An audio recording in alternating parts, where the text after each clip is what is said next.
guys, once again welcome back to my YouTube channel Medicure Buddy. Once again I welcome all of you back to this session in which we are going to discuss another topic of practice of medicine and जो exam point of view से बहुत ज़्यादा important है and that is Alzheimer's disease.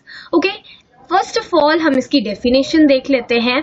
So definition क्या है? A brain disorder that slowly destroys memory and thinking skills and eventually the ability to carry out the simplest tasks. तो Alzheimer's के जो patients होते हैं उनमें memory काफ़ी ज़्यादा weak हो जाती है. उसके अलावा जो person है ना उसकी thinking skills या फिर अपने day to day life के जो easy tasks हैं उनको करने में भी बहुत ज़्यादा problem होती है. अब ये Alzheimer's disease हो किस वजह से रही है? सो फर्स्ट ऑफ ऑल यहाँ पर जो लोब्स ब्रेन का जो लोब्स है जो इन्वॉल्व होते हैं उसमें फर्स्ट ऑफ ऑल इसमें पैराइटल और टेम्पोरल लोब इन्वॉल्व होता है एंड ऑक्सीपिटल लोब जो है दैट इज द रेयरेस्ट और the last to get involve in this disease. Okay, इसमें मेन इसका कारण एजिंग हो सकती है या फिर there are chromosomes mentioned for example 1, 14, 19 and 21. These genes जो हैं, these genes are responsible for the development of Alzheimer's in the patient and उसमें भी इन क्रोमोसोम पे स्पेशली ऑन 1 and 14 जो जीन है जो इस बीमारी के लिए रिस्पॉन्सिबल है दैट इज प्रीसेनिलिन 2 and प्रीसेनिलिन 1. ओके, सो ये दोनों जो जीन्स हैं ये बहुत ज़्यादा इम्पॉर्टेंट होते हैं एंड ये जो जीन्स हैं ये क्रोमोसोम नंबर 1 और 14 पे प्रेजेंट है रिस्पेक्टिवली विच मीन्स प्रीसेनिलिन 2 जो है वो क्रोमोसोम नंबर 1 पे होता है और प्रीसेनिलिन 1 जो है वो 2 पर होता है. एल्जाइमर्स डिजीज के लिए फीमेल ज्यादा ससेप्टेबल होती हैं एज कंपेयर टू मेल्स.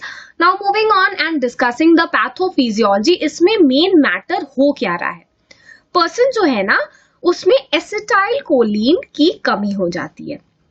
ठीक है, तो acetyl choline is the main neurotransmitter. Apart from that nor adrenaline, serotonin इनकी भी कमी हो जाती है और जिसकी वजह से ये ब्रेन के पैराइटल और टेम्पोरल लोब्स को इफेक्ट करते हैं. ओके, तो पैराइटल और टेम्पोरल लोब्स जिस भी फंक्शन के लिए रिस्पॉन्सिबल होंगे वो होना धीरे धीरे कम हो जाएगा. दैट इज वाई पर्सन को कई बार शॉर्ट टाइम मेमोरी लॉस होता है एंड इवेंचुअली पर्सन को long time memory loss, even the loss of his identity भी हो सकता है. ठीक है, अब हम आ जाते हैं हिस्टोलॉजिकल अपीयरेंस पे. तो आप लोग एक चीज देखिए, सपोज ये जो स्ट्रक्चर बना हुआ है इसमें एमाइलॉइड प्लैक्स जो है इनका डिपोजिशन हो जाता है एंड ये एमाइलॉइड प्लैक्स जो है these are made up of amyloid protein. Okay, and also neurofibrillary tangles जिनको हम टाउ प्रोटीन पे कहते हैं, ये बहुत इंपॉर्टेंट टर्म है. ठीक है, टाउ प्रोटीन उसका डिपोजिशन हमको एल्जाइमर्स डिजीज के पेशेंट में मिलेगा. Okay, so these terms like amyloid प्लैक्स, like neurofibrillary triangles, like tau proteins, these are very important for this topic. Okay, also इसका जो पर्सन होता है ना इसमें माइनर्ट न्यूक्लियस जो है वो डैमेज हो जाता है. ये काफी इंपॉर्टेंट पॉइंट है. देन आपको इसमें हिरानो बॉडीज मिलेंगी एंड हम अगर इसके क्लिनिकल फीचर्स पे आ जाएं तो we have 4 important clinical features which are amnesia, aphasia, apraxia and anosognosia. ठीक है, अब हम इसको एक एक करके समझते. एमनीजिया, आप बहुत लोगों को आप लोगों में से पता होगा दैट लॉस ऑफ मेमोरीज हो जाना एमनीजिया है. ठीक है, एफेजिया, अगर कोई पर्सन कोई लैंग्वेज बोल और समझ नहीं पा रहा है तो that is known as aphasia. आप उसको लिख के पढ़ के समझ नहीं पा रहा है या फिर बोल रहे हो नहीं समझ पा रहा है, both of them comes under aphasia. Next हम आ जाते हैं एप्रैक्सिया पे, जिसमें पर्सन जो है वो टास्क परफॉर्म नहीं कर पाता है, मूवमेंट परफॉर्म नहीं कर पाता है जो उसको के लिए कही जाती है. That movements can be even standing, even walking. Okay, and anosognosia क्या है? दैट पर्सन को मेंटल ऐसी कंडीशन होती है दैट वो अपनी प्रॉब्लम को ही मतलब वो बीमार है इस बात से वो एक्सेप्टेंस उसके अंदर नहीं होता है, ठीक है, वो अपनी ये जो मेंटल स्टेट है उसको एक्सेप्ट नहीं करता है एंड वो आइडेंटिफाई नहीं कर पाता है. So all of these 4 points, 4 A's are extremely important for Alzheimer's disease. Okay, now moving on, other symptoms क्या होते हैं. इस पर्सन में म्यूटिज्म हो सकता है या फिर पर्सन में इनकॉन्टिनेंस की प्रॉब्लम भी हो सकती है. पर्सन जो है ये कई बार ये चीज आपको बेड रिडन पेशेंट्स में ऑब्जर्व होगी. ठीक है, नेक्स्ट इसके इन्वेस्टिगेशन हम लोग कैसे करेंगे. तो इन्वेस्टिगेशन करने के लिए सबसे पहले mini mental score examination, that is MMSE, हम इसको ये स्क्रीनिंग टेस्ट यूज करते हैं.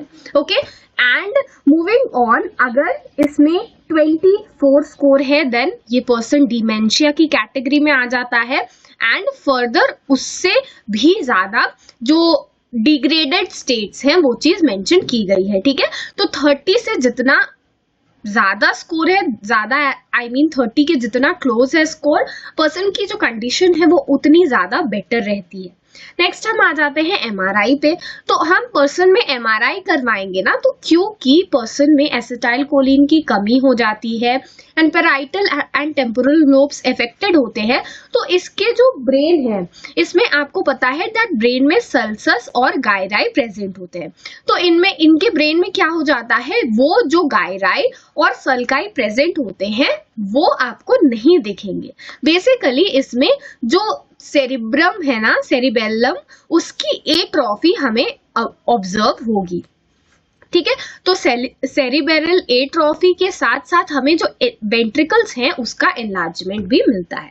ठीक है, ऑल्सो हम पर्सन में एमाइलॉइड PET ऑब्जर्व करेंगे एंड ये आपके लिए इन्वेस्टिगेशन ऑफ चॉइस होगा.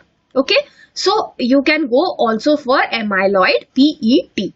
ठीक है, तो इसमें बेसिकली था क्या, this was all about the tau protein, it was all about the neurofibrillary tangles, it was all about the person not having acetylcholine, the minor nucleus getting damaged, it was all about the deficiency of serotonin and person facing symptoms of amnesia, apraxia. okay, और वो एनोसोग्नोसिया, ये सारे symptoms मिल रहे थे. And सबसे important इसमें क्या था, दैट पर्सन में आपको शॉर्ट टाइम मेमोरी लॉस पहले मिलेगा और फिर लॉन्ग टाइम मेमोरी लॉस तक भी पर्सन चला जाता है. इसकी MMSE एग्जामिनेशन जो है ये भी बहुत इंपॉर्टेंट है, इससे कई बार क्वेश्चंस पूछे जाते हैं.